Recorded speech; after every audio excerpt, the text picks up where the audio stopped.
नमस्कार दोस्तों, स्वागत है आपका किसान बुलेटिन में और मैं हूं आपके साथ पारुल यादव। आज की बड़ी खबरों पर नजर डालेंगे, लेकिन उससे पहले चैनल को अभी इसी वक्त सब्सक्राइब करके बेल आइकन जरूर प्रेस कर दें, ताकि हम जो भी नया लाइव कार्यक्रम शुरू करें या कोई भी नई जानकारी आपके लिए लेकर आए तो उसका नोटिफिकेशन सबसे पहले आपके पास पहुंच जाए।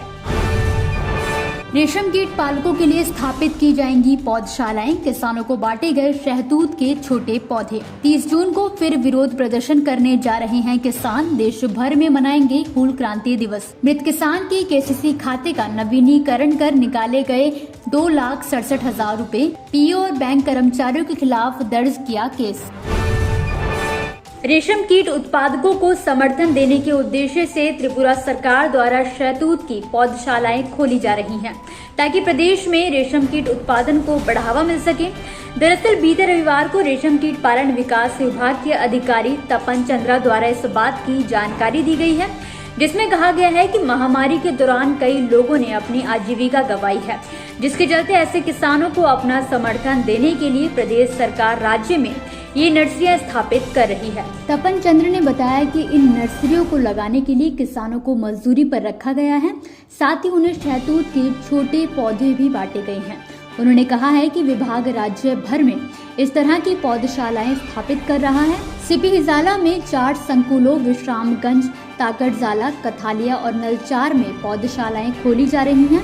जानकारी के लिए आपको बता दें कि कच्चा रेशम बनाने के लिए रेशम के कीटों का पालन सेरीकल्चर या रेशम कीट पालन कहलाता है। बड़ी मात्रा में रेशम के उत्पादन के लिए रेशम उत्पादक जीवों का पालन करना होता है। हालांकि अब इसने एक उद्योग का रूप ले लिया है। कच्चा रेशम एक धागा होता है जिसे कुछ विशेष कीटों द्वारा काटे गए कोकूनों से प्राप्त किया जाता है, जबकि रेशम प्राकृतिक प्रोटीन से बना एक तरह का रेशा है, जिसके जरिए कुछ तरह के कपड़े बनाए जाते हैं।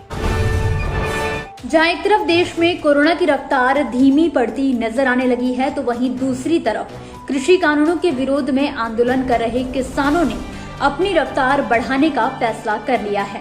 दरअसल 26 जून को किसानों के आंदोलन को 7 महीने पूरे होने जा रहे हैं, जिसको देखते हुए संयुक्त किसान मोर्चा ने कहा है कि वो 26 जून को अपने विरोध प्रदर्शन के दौरान काले झंडे दिखाएंगे और राष्ट्रपति रामनाथ कोविंद को ज्ञापन भेजेंगे।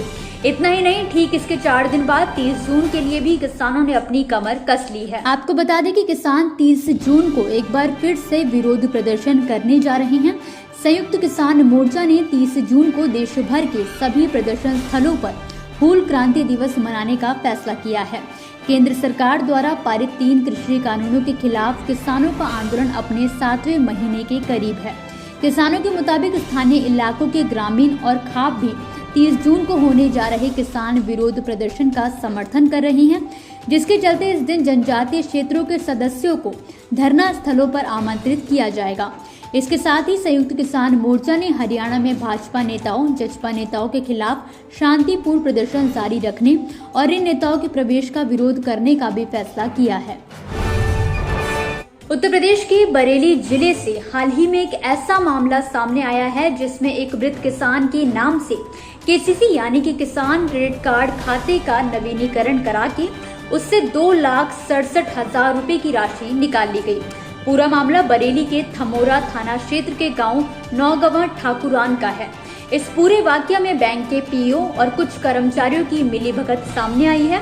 जानकारी के लिए बता दें कि गांव नौगवां ठाकुरान के किसान विक्रम प्रसाद की मौत होने के बाद करीब 3.5 साल बाद भारतीय स्टेट बैंक की देवचरा शाखा में उनके केसीसी लोन खाते का नवीनीकरण कराया गया और खाते में पहले 2,67,000 रूपए जमा किए गए, जिसके बाद उन्हें निकाल लिया गया। विक्रम प्रसाद के पोते नितिन के मुताबिक उनके दादा ने मार्च 2017 में एसबीआई की देवचरा शाखा से केसीसी कार्ड के जरिए 1,70,000 रूपए का लोन लिया था, लेकिन 8 सितंबर 2017 को उनकी मौत हो गई। इसके बाद साल 2020 तक सारी जमीनी विरासत उनके दोनों बेटों के नाम हो गई। लेकिन जब 2 मार्च 2021 को वो लोन की बकाया धनराशि जमा करने के लिए बैंक गए, तो बैंक स्टेटमेंट में पता चला कि 23 नवंबर 2020 को इस खाते में 2,67,000 रूपए जमा किए गए और उसी दिन निकाल लिए गए। यानी कि उनके मृतक दादा की मौत के बाद भी उनकी ओर से पैसे जमा किए जा रहे थे और निकाले गए।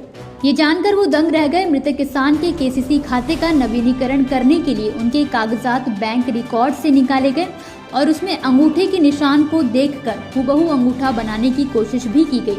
हालांकि मामले का पता शुरुआत में ही चल गया है, जिसके चलते आरोपियों को हिरासत में ले लिया गया। पुलिस की माने तो आरोपी बैंक कर्मियों का मकसद एक बार खाते का नवीनीकरण करके उसमें जमा की धनराशि निकालने के बाद खाते में आने वाली सरकारी सब्सिडी हड़पने का था। अगर ऐसा होता तो मृतक किसान के नाम से लोन लगातार बढ़ता जाता और उसका भुगतान परिजनों को करना पड़ सकता था। तो दोस्तों, आज के किसान बुलेटिन की बड़ी खबरों में फिलहाल के लिए बस इतना ही। आप मुझे दीजिए इजाजत, कल फिर हाजिर होंगे कुछ नई खबरों के साथ। तब तक के लिए आप देखते रहिए ग्रीन टीवी। घर पर रहिए, स्वस्थ रहिए, अपना और अपनों का ख्याल रखिए। नमस्कार। अगर आप चाहते हैं कि ग्रीन टीवी इसी तरह से किसानों को सशक्त करने के लिए कार्य करता रहे, तो आप भी इसमें अपना सहयोग दे सकते हैं। डिस्क्रिप्शन पर जाकर दिए गए लिंक पर क्लिक करें, पेटीएम करें, NEFT और क्रेडिट कार्ड के जरिए भी आप हमें सहयोग दे सकते हैं। अगर आप हमारा ये वीडियो YouTube पर देख रहे हैं तो हमारे चैनल को सब्सक्राइब करें और अगर FB पर देख रहे हैं तो इसे लाइक करें और शेयर करें।